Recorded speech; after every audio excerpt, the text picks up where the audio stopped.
Chris Cuomo here. Welcome to NewsNation. We're reporting live from Israel, of course. Just moments ago, there were sirens going off in Tel Aviv. It is nothing new for them, and it is nothing that is going to end anytime soon.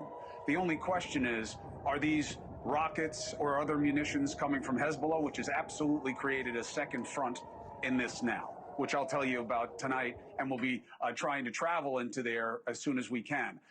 The second question is, or is it Iran sending ballistic missiles, which are a very different proposition of damage and a test of the Iron Dome and of the resolve? So the focus and what you're hearing about much less is what's happening in the north of Israel, southern Lebanon.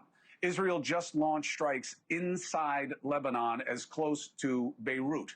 Okay, so this is going on Beirut, this is going on southern Lebanon, this is going on Iran. Why? Because once things start, hostilities are not easy to stop. Israel has ordered evacuations in southern Lebanon and in parts of Beirut, calling hundreds of thousands to have to be moved, and that could prolong humanitarian crises. Israel is launching hundreds of airstrikes against Hezbollah, a terrorist organization that was supposed to be disarming as part of a deal.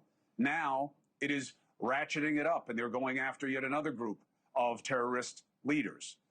They've been conducting ground operations inside the country, all right? Hezbollah is responding, and they initiated. Why? Because Iran was attacked by the United States and Israel, and this is what they do. When will it end? Who knows? But I'll tell you what, America is not in control of that timeline. Lebanese government has done something very unusual. They have reached out to the United States and said, we can't control Hezbollah. That was supposed to be the plan, that the Lebanese armed forces were supposed to take over. Now Lebanon is saying they can't do it. So what does that mean for Israel? What does that mean for America? The IDF, as always, has a posture of existential defense, that they will fight until the threat is removed from their doorstep. That is not the American predicament. And yet the toll continues to grow, and the idea of how you get out, of what success means, is a very different question for America than it is for Israel. For Israel, it is when people are not trying to kill them, that's a good moment. But for America, what metric matters? The Pentagon now says 140 U.S. service members have been wounded. 8 are serious. They have life-threatening injuries. How many more are to come? How many have been injured and killed on the ground in Iran? How many of them are innocents? How many of them are connected to the regime?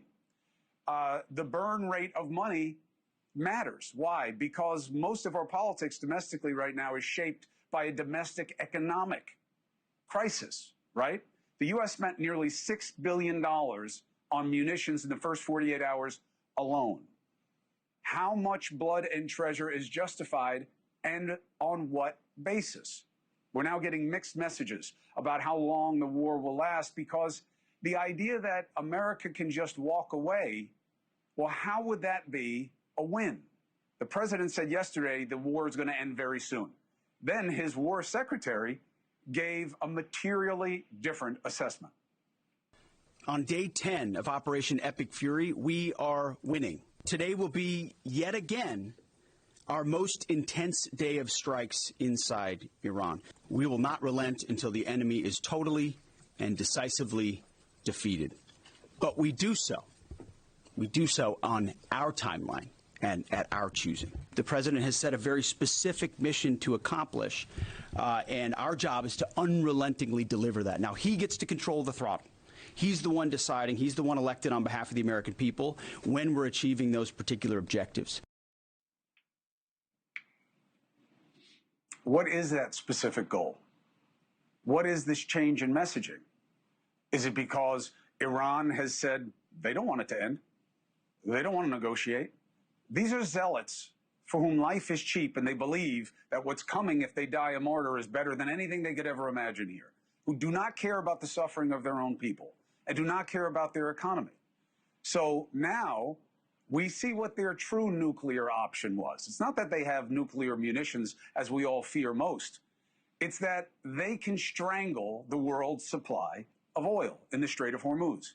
They are mining it with little boats. okay? This is what they've always done. 20% of the world's oil transits through the Strait. America does not control the prices for gasoline inside America. It is a world market. Before the war, over 100 ships passed through the Strait every day. Traffic is all but to a standstill. Oh, America will escort them through. Is that feasible? Is it even legal? What would happen if we were to get hit? Oh, their Navy is degraded. These boats are not part of their Navy. They're small craft that can launch drones and other munitions that can do plenty of damage. Right now, there are dozens of tankers stuck in the Strait. The president said, remove the mines or else. It's not going to happen. Oil producers are running out of space to store their crude. It's called tank topping. Then, you know what they do? They stop producing. What I am trying to help you understand is these types of conflicts are easy to start. They are not easy to end, especially when you are in conflict with crazed zealots. The U.S. military posted this video of them striking Iranian mine-laying boats, okay? Reports say they may have 80 to 90% more capacity than what we're seeing in these videos, that only 10% or so of their mining vessels have been affected. So that's why the president said, you better remove them, but they're not. So we now understand that there is a desire to get out. But what does that look like? How is that achieved? Thank you for watching. Subscribe below and download our NewsNation app right now on your phone, and you will get fact-based, unbiased news for all Americans.